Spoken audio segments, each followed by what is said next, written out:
Diamond ராஜாவுக்கு உடன் பிறந்தவர்கள் எத்தனை பேர் என்பது எனக்கு தெரியாது. ஆனால் அவனுக்கு மூத்தவன், அவனுக்கு முன்பு பிறந்தவன் சீமான் என்கிற ஒரு மகன் அவனுக்கு உடன் இருக்கிறேன் என்பதை வணிக பெருமக்கள் எல்லோரும் நினைவில் வைத்துக் கொள்ள வேண்டும். வணிக பேரமை பெருமக்களின் சங்கத்திற்கு தங்கமாக இருந்த ஒரு தலைவன் தலைமையேற்றார் வெள்ளையன்.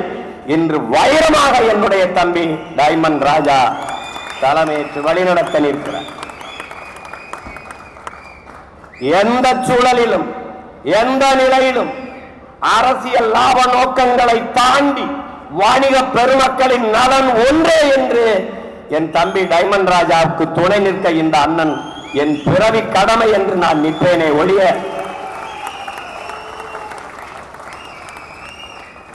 ஒரு நாடு நலம் பெற வேண்டும் என்றால் உழவர் குடி செழித்து வாழ வேண்டும், வணிகர் குடி செழித்து வாழ வேண்டும். ஒத்த தறிவார் உயிர் வாழ்வார் மற்றெல்லாம் செத்தார்கள் வைக்கப்படும் என்று வள்ளுவ பெருமகனார் பாடுகிறான் என்றால் உழவர் வேண்டும், குயவர் வேண்டும், அங்கே மருத்துவர் குலம் வேண்டும், வண்ணார் வேண்டும், எல்லோரும் வேண்டும். எல்லோரும் இணைந்து வாழ்வதுதான் சமூகம். அவரின்றி இவர் இல்லை, இவரின்றி அவர் இல்லை, ஒருவரை ஒருவர் சார்ந்து வாழ்வதுதான் சமூக வாழ்வு. அப்படி வறுமை பெருமக்களை கழித்து விட்டால் ஒரு நாட்டில் ஒரு முன்னேற்றம் ஒரு இடமும் ஒன்றும். இன்றைக்கு வணிக பெருமக்களின் நிலை என்ன? இங்கே உட்கார்ந்து இருக்கிற வணிக பெருமக்கள் யார்? கடல் பல கடந்து போய் வணிகம் செய்த பெருமக்கள். காந்தரு பொருளையும் கலனியும் கண்டவர், கடலின் பரப்பையும் கடந்தையில் சென்றவர் என்கிறார் பாவலரேறு பெருஞ்சித்திரனார்.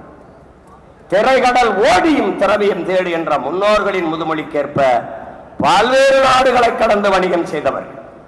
சாத்தனார் என்றால் சிறுத்தலை சாத்தனார் நம்முடைய பாட்டனார், உங்களுக்கு தெரியும்.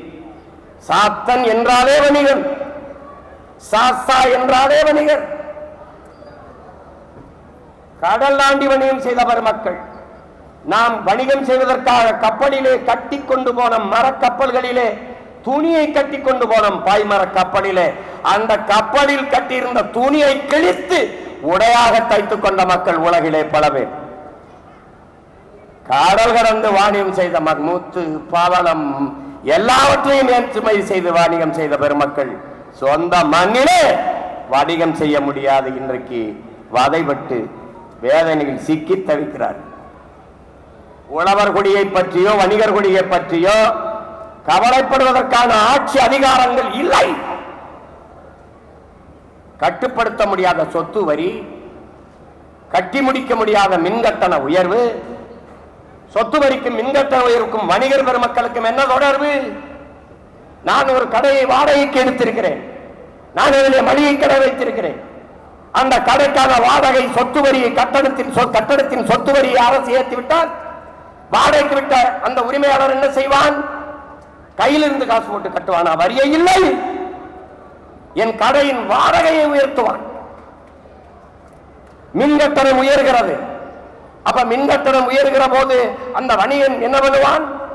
அந்த வர்த்தகர் என்ன செய்வார்? அந்த வியாபாரி என்ன செய்வார்? நிலைமை என்ன? அப்ப மின்கட்டண உயர்வு, கட்டடத்தின் வாடகை உயர்விலே உள்ளே இருக்கிற அத்தியாவசிய பொருள்களின் விலை உயர்கிறது. இது தவிர்க்க முடியாத ஒன்றாக மாறுகிறது. இந்த நாடு ஏற்றுக்கொண்டிருக்க பொருளாதார கொள்கை, இந்த நாட்டின் குடிகள் எவனும் வாழ முடியாது. அன்னைக்கு ஜிஎஸ்டி வருவதற்கு முன்பு கடையிலே வர்த்தகம் நடந்தது, கடையிலே வியாபாரம், கடையிலே பொருட்கள் விற்பனைக்கு. ஜிஎஸ்டி சரக்கு மற்றும் சேவை வரி வந்த பிறகு கடை விற்பனைக்கு. சரக்கு மற்றும் சேவை வரி அறிவித்தவுடன் காலையிலே போனால் கடை மூடி இருக்கிறது, இந்த கடை விற்பனைக்கு என்று எழுதிவிட்டு வியாபாரி போய்விட்டான். 28 விழுக்காடு 18 விழுக்காடு வரி, 18 விழுக்காடு வரி. நாம் என்ன சொல்கிறோம்? வரியை எங்களிடத்தில் கொடுத்து விட்டு லாபத்தை நீங்கள் எடுத்துக் கொள்ளுங்களும் சொல்லு. எங்க என்ன வரும் லாபம்? இந்த பொருளாதார கொள்கைக்கு பெயர் என்ன? இதுதான் நம்முடைய தாத்தா ஜேசி குமரப்பா எழுதுகிறார், அடாவடி பொருளாதார கொள்கை. அன்பிற்கினிய சொந்தங்களே, வணிக பெருமக்களே, என் உயிருக்கு நீங்க உடன் பிறந்தார்களே, இதை கவனிக்க வேண்டும். அடாவடி பொருளாதார கொள்கை இந்த நாட்டை ஏற்றுக்கொண்டிருக்கிற தனியார்மய தாராளமய உலகமய பொருளாதார கொள்கையால் ஒரு குடிமக்கனும் வாழ முடியவில்லை. அடாவடி பொருளாதார கொள்கை பாருங்கள். வாழை தோப்பு, வாழை நட்டு வளர்த்திருக்கிறேன், கரும்பு நட்டு வளர்த்திருக்கிறேன், வெம்பாடு விட்டிருக்கிறேன், அதுக்கு உரம் வைத்திருக்கிறேன், தோகையை கிழித்து விட்டிருக்கிறேன், அது வாடி விடாமல் வதங்கி விடாமல் தண்ணீர் வாய்ச்சிருக்கிறேன். எல்லாம் விளைஞ்சு வருகிற போது காலையில் வாழைத்தாரை வெட்டலாம் என்று வீட்டுக்கு செல்கிறேன், கரும்பை வெட்டலாம் என்று வீட்டுக்கு செல்கிறேன். வாழைத்தார் முழுக்க குரங்கு திண்டு விடுகிறது, யானை புகுந்து கரும்பு காட்டில் முழுக்க அழித்து விடுகிறது, மொத்தத்தையும் நாசம் பண்ணி விடுகிறது. இந்த யானைக்கும் குரங்குக்கும் வாழைக்கும் கரும்புக்கும் சம்பந்தம் உண்டா? இல்லை. அது உழைத்ததா, நட்டதா, தண்ணி வாய்ச்சியதா, உரம் போட்டதா? ஒன்றும் செய்யவில்லை. ஆனால் பலனை அது அனுபவித்து விட்டது. அதுபோலதான் இந்த சரக்கு மற்றும் சேவை வரி. கடை என்னது, உழைப்பு என்னது, முதலீடு என்னது, ஆனால் வரி எனக்கு என்று எடுத்துக்கொண்டு போவதுதான் அடாவடி பொருளாதார கொள்கை. இந்த வரியை எடுத்துக்கொண்டு போனார்கள். நாடெங்கிலும் ஜிஎஸ்டியால் சரக்கு மற்றும் சேவை வரியால் எவ்வளவு வருவாய் பெருக்கம் அறிக்கை இல்லை. அந்த வரி பெருக்கத்தால் ஏற்பட்ட நிதி வளமையால் நிதி பெருக்கத்தால் அந்த நிதியை நாட்டு மக்களுக்கு எந்த நலத்திட்டத்திற்காக எவ்வளவு பிரித்து கொடுத்தீர்கள் கேள்விக்கு பதில் இல்லை. அப்ப எவ்வளவு ஆழ்ந்து யோசித்து பார்க்க வேண்டும். பார்வையற்றவன் எழுதி படிக்கிற தாளுக்கு வரி, மாற்றுத்திறனாளிகள் பயணிக்கிற முச்சக்கர வாகனத்திற்கு வரி, மாணவர்கள் தேர்வு எழுதுகிற தாளுக்கு வரி, கேட்கும் திறனற்றவர்கள் பொருத்துகிற செவி, கேள்வி திறன் கொண்ட அந்த கேட்கும் திறன் கொண்ட செவி கருவிக்கு அந்த கருவிக்கு வரி.